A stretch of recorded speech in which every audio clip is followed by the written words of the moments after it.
Hello friends, welcome back to my channel. आपल्या Prince Nursing Classes या चॅनलवरती तुम्हा सर्वांचे मनपूर्वक स्वागत आहे. मी करिश्मा ऑल ओव्हर नर्सिंगचे टॉपिक कव्हर करणार आहे.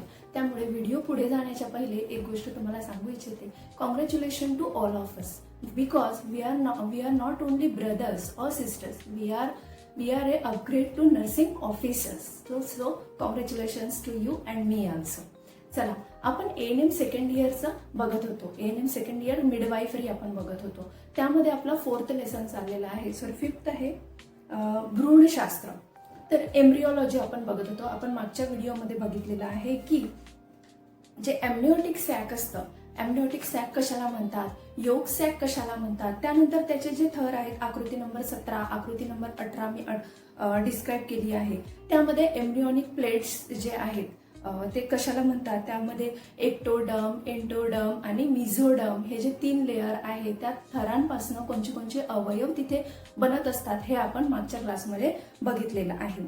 त्यानंतर सगळ्यात महत्त्वाचं म्हणजे तिथे मोस्ट इम्पॉर्टंट हे होतं की जो फलित बीजाचा जो घटनाक्रम दिलेला आहे आपल्याला 0 दिवसापासून तो घटनाक्रम आपल्याला दिलेला आहे. तर त्यामध्ये 10 ते 11व्या दिवशी ही जी फलित बीज रुजवण्याची क्रिया ती पूर्ण होत असते. हे एमसीक्यू साठी किंवा बीक्यू साठी विचारत असतात. मी तुम्हाला सांगितलेलं आहे, तर ते खूप त्याच्यामध्ये महत्त्वाचं होतं. तर फलित बीज रुजवण्याची क्रिया तिथे होत असते. आज आपण काय बघू, आपला हा टेबलही झालेला होता. एम्ब्रिओनिक प्लेट्सचे कर्वेचर्स आज आपण बघणार आहे. ओके, तर त्याच्यामध्ये आम्ही तुम्हाला सांगितलेलं किंवा मागच्या क्लासमध्ये झालेलं आहे की जे हे असतं, जे फलित बीज असतं ते कसं होतं, घेवड्याच्या बी प्रमाणे त्याला बाहेर वक्रता अशी आलेली असते. बरोबर, जेव्हा फलित बीज पूर्ण रुजून जात असतं. तर त्यामध्ये 2 वक्रता इथे त्यांनी डिस्क्राईब केलेल्या आहेत. तर पहिल्या वक्रतेमध्ये काय आहे, सर्वप्रथम स्पायनल कॉर्डची वक्रता आढळून येत असते. ओके, स्पायनल कॉर्ड मणका जो असतो आपल्या पाठीचा मणका, त्याची वक्रता ती आढळून येते आणि ही उंचीनुसार डिवाइड होत असते की ती किती कर्व तिला घ्यायचा, किती वक्र तिला व्हायचं आहे. त्यामुळेच गर्भाच्या पाठीचा भाग हा बहिर्वक्र दिसून येतो. बहिर्वक्र आणि जो बाहेरून जो ज्याला कर्व असते ते आंतरवक्र, तर बहिर्वक्र. ओके, हा असा असतो. बघितलं ना आपण मागच्या क्लासमध्ये बघितलेला आहे, किंवा मी इथे तुम्हाला आकृती पण देऊन देते गुगलवर सर्च करून. ओके, तर त्याच्यामध्ये बघा की घेवड्याच्या बी प्रमाणे त्याचं बहिर्वक्रता तिथे दिसून येत असते. त्यानंतर दुसरी वक्रता आहे पाठीच्या दोन्ही बाजूनी एक्टोडर्मची व इतर थरांची वाढ होऊन शरीराच्या दोन्ही बाजूंची वक्रता ही एक्टोडर्मच्या दोन्ही कडा रुंदीनुसार वाढतच गोलाकार वक्रता त्याला येत असते. हे बघा, पाठीच्या दोन्ही बाजूंची जी एक्टोडर्म हा काय आहे, थर आहे एम्निओटिक सॅकचा. बरोबर, तर इतर थरांची वाढ होऊन शरीराच्या दोन्ही बाजूंची, पाठीचा कणा तर होतच आहे, त्याशिवाय शरीराच्या दोन्ही बाजूंची ही वाढ होऊन वक्रता ही एक्टोडर्मच्या दोन्ही कडा रुंदीनुसार काय होत असते, वाढतच जात असते. व शेवटी पुढील बाजूस मध्यमेत एकत्रित येऊन त्या एकजीव होऊन जात असतात.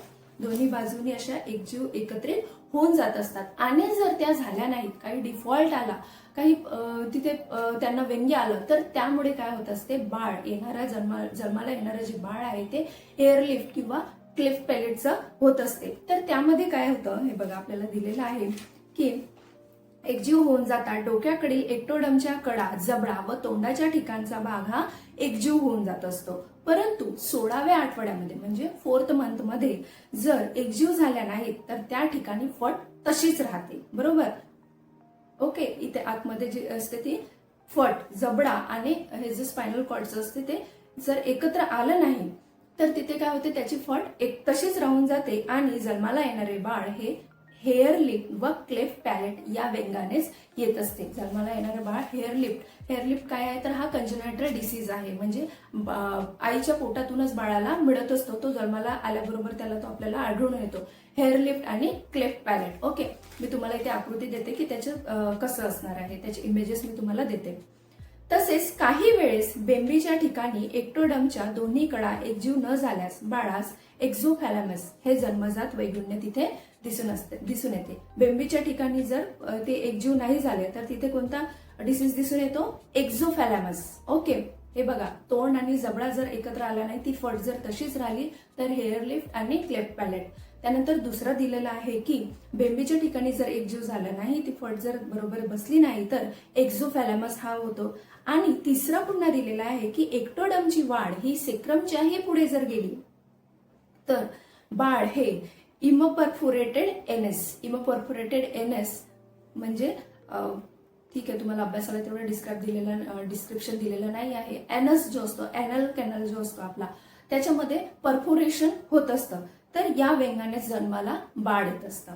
ओके, तर बघा इथे आपण पहिली वक्रता आणि दुसऱ्या वक्रता, जर हे तोंडाचा जबडा आणि स्पायनल कॉर्डचे जे हे असतं ते जर एकत्रित आलं नाही, तिथे जर फट राहिली तर तिथे काय होत असते की हेअर लिफ्ट आणि क्लेफ्ट पॅलेट हा डिसीज होत असतो.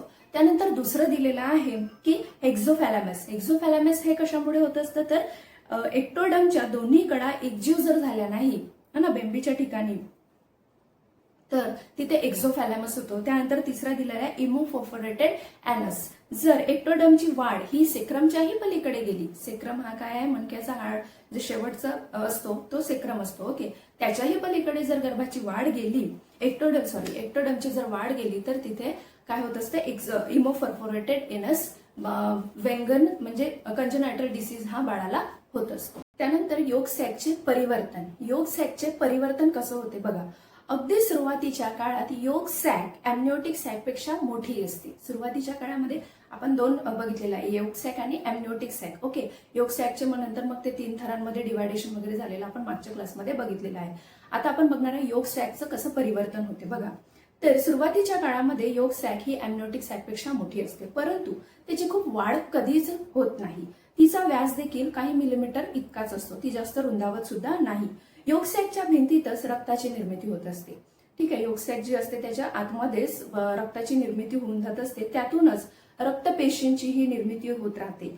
तेथूनच रक्तवाहिन्यांची देखील सुरुवात होते. ज्या वेळेस एम्ब्रियॉनिक प्लेट्सच्या दोन्ही बाजूंची वक्रता निर्माण होते व एक्टोडम वरील व खालील बाजूस वाढत जाते, त्यावेळेस योग सॅक भोवती त्याची गोल कडा अशी तयार होते. ज्यावेळेस त्यांच्या भिंतीची वक्रता जी वाढत जात असते त्यावेळेस तिथेच ब्लड निर्माण होऊन तिथूनच रक्तवाहिन्या निर्माण होऊन तिथल्या तिथे ते काय होत असते, वक्रता निर्माण होते व एक्टोडम वरील खालील बाजूस वाढत जाते आणि त्यावेळेस योग सॅक भोवती त्यांची गोल अशी कडा तयार होते. याला गर्भाची बेंबी नाभी असे म्हणत असतात. ओके, योग सॅक तिथल्या तिथं गोलगोल होऊन ते मग जास्त तिची वाढही होत नाही. आपल्याला माहिती आहे बेंबी आणि नाभी केवढी असते. ओके, तर त्याचं रूपांतर कशामध्ये होते, बेंबी किंवा नाभीमध्ये असं म्हणत असतात. यावेळेस योग सॅकचे 2 भाग तयार होतात. आता ते कोणते कोणते, बेंबीच्या आतील बाजूस असलेल्या योग सॅकच्या लांब पोकळ नलिका तयार होते. आतील बाजूस लांब पोकळ नलिका तयार होते. ओके, नंतर ते प्लॅसेंटाला जाऊन मिळत असतं. ओके, आपण बघू, खूप इंटरेस्टिंग आहे बघा. त्याचे रूपांतर संपूर्ण अन्नमार्ग व फुफ्फुसांमध्ये होते. त्याचे रूपांतर कशामध्ये होते, बेंबीपासून जे कडा गेलेली आहे त्याचं रूपांतर जीआय ट्रॅक्ट, ओके, अन्ननलिका आणि पूर्ण इंटेस्टाईन सगळं ते, आणि त्यानंतर वरती फुफ्फुसमध्ये सुद्धा होते. ही बघा आकृती क्रमांक 19 तुम्हाला दिलेली आहे. त्याच्यामध्ये सांगितलेलं आहे अ क्रमांकामध्ये डेसिड्युअल ग्रंथी. ओके, प्लॅसेंटा खाली आहे बघा. हा जो तुम्हाला दिसतो ना, हा जो असतो हा प्लॅसेंटा किंवा समोर जाऊन तो प्लॅसेंटा बनणार आहे. ओके, तर सगळ्यात पहिलं त्याच्यामध्ये डेसिड्युअल, त्याच्या वरती ते कॉम्पॅक्ट लेअर वगैरे बघा. डेसिड्युअल ग्रंथी, डेसिड्युअलचा कॉम्पॅक्ट लेअर, ट्रोफोब्लास्ट, क नंबरचं दिलेला आहे ट्रोफोब्लास्ट. त्यानंतर ड नंबर दिलेला आहे एम्ब्रियोब्लास्ट. ओके, एमनिओटिक सॅक बघा, कुठे एमनिओटिक सॅक आलेला आहे ढ नंबरला. ठीक आहे, त्यानंतर मिझोडम, योग सॅक, ब्लास्टोसिस्टची कॅव्हिटी तिथे दाखवलेली आहे, सेन्सिटियम दाखवला, लँगरहॅन्स स्पेस आहे, इंटरव्हिलियस स्पेस आहे, गर्भाकडची रक्तवाहिनी, कोरिओनिक व्हिलाय तिथे व्हिलायमध्ये कशी शिरते ते दाखवलेलं आहे. योग सॅकच्या बेंबीच्या बाहेरील फाटा दाखवला, एक्टोडम एंटोडमही तिथे आपल्याला दाखवला आहे. ठीक आहे, तर मी तुम्हाला इथे आकृती देणार आहे, त्याचं डिस्क्रिप्शन बघून घ्या. या नलिकेच्या वरील बाजूस मिझोडमचे आवरण असते व एम्निऑनचे परिवर्तन. सुरुवातीस एम्निऑन हे एक लहानशा सिस्टच्या स्वरूपात असते. नंतर एम्ब्रियॉनिक प्लेटचे एक्टोडम ओळखू यायला लागतात वाढीच्या पहिल्या काही आठवड्यात एम्नियॉनची सॅक ही सैलसर असते. पहिल्या काही आठवड्यामध्ये ती सैलसर असते, थोडी ढिली असते व त्यामध्ये थोडेसे द्रवही असते. त्यामुळे आतमध्ये वाढणाऱ्या एम्ब्रियॉनिक प्लेटला व तिच्या तयार होणाऱ्या वक्रतेला वाव मिळत असतो. आतमध्ये जे एम्ब्रियॉनिक हे आहे प्लेट आहे तिलाही वक्रता मिळतो आणि तिच्या वाढीलाही तिथे थोडी स्पेस मिळते. 8 आठवड्यानंतर एम्नियॉनच्या पेशीकडून भरपूर द्रव पदार्थ स्रावला जातो. यालाच लायकर एम्नी असे म्हणत असतात. लक्षात ठेवा लायकर एम्नी कशाला म्हणतात. ओके, या द्रवामुळेच ही एम्नियोटिक सॅक फुगते व मोठी होते व शेवटी ट्रोपोप्लास्टला जाऊन भिडते. त्यामुळे आतील द्रवामध्ये वाढत असलेला गर्भ पोहत राहतो व गर्भाच्या बेंबीपासून तयार झालेली नाळ ज्या ठिकाणी प्लॅसेंटा तयार होतो त्या ठिकाणी आतमध्ये शिरत असते. जिथे जिथे प्लॅसेंटा तयार होते तिथे ही जी नाळ बनलेली आहे ती आतमध्ये शिरते आणि आपली स्पेस बनवते आणि प्लॅसेंटाला तिथे अटॅच होते. आणि ही नाळ काय करत असते, जेवढे पण आईच्या रक्तातून तिला पोषक घटक जे बाळाला ती पुरवणार आहे ती पोषक घटक ती घेत असते. हे तिचं महत्वाचं कार्य असते. ओके, आकृती नंबर 20 मध्ये सांगितलेलं आहे डेसिड्युअल ग्रंथी आहे. डेसिड्युअलचा compact layer, trophoblast, embryoblast, amniotic sac, mesoderm, yolk sac, blastocystic cavity, syncytium, Langerhans space, intervillous space, गर्भाकडची रक्तवाहिनी कोरियोनिक विलायमध्ये कशी शिरते, योक सॅकच्या बेंबीच्या बाहेरील फाटा, हे बघा मी इथे तुम्हाला देणारच आहे, पुस्तकात तुम्हाला दिलेलं आहे. तर आकृती नंबर 20 वरून गर्भोदकाची पिशवी कशी फुगते, त्यामध्ये गर्भ कसा पोहत राहतो हे समजते.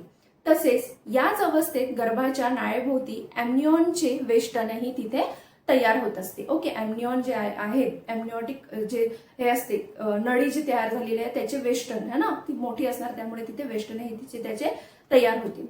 तर त्यानंतर दिलेलं आहे कनेक्टिव्ह स्टॉकचे परिवर्तन व नाळेची वाढ व विकास. Fate of connecting stalk and development of the umbilical cord.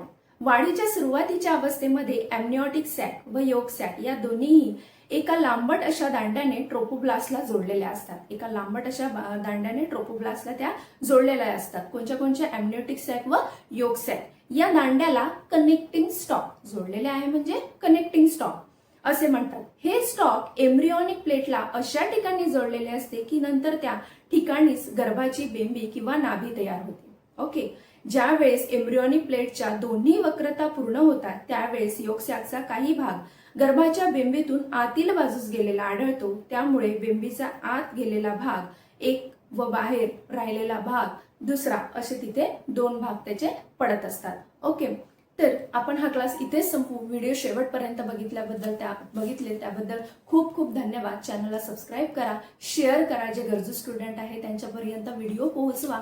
आपण नेक्स्ट व्हिडिओमध्ये बघणार आहे की नाळ किंवा अम्बिलिकल कॉर्ड त्याचा विकास कसा होतो, त्याची वाढ कशी होते, त्यानंतर ते पोषक द्रव्य कसे आईच्या रक्तातून घेऊन बाळाला कसे पोहोचवतात. त्यानंतर तुमच्या अभ्यासक्रमाला दिलेला आहे रक्ताभिसरण जे असतं तेही घ्यायला मला खूप इंटरेस्ट वाटेल. ओके, तर कमेंटमध्ये नक्की सांगा की रक्ताभिसरण घ्यायचं की नाही अम्बिलिकल कॉर्डचं. त्यानंतर आपण जीएनएमचा टॉपिकही सुरू करणार आहे. ओके, तोपर्यंत बाय बाय.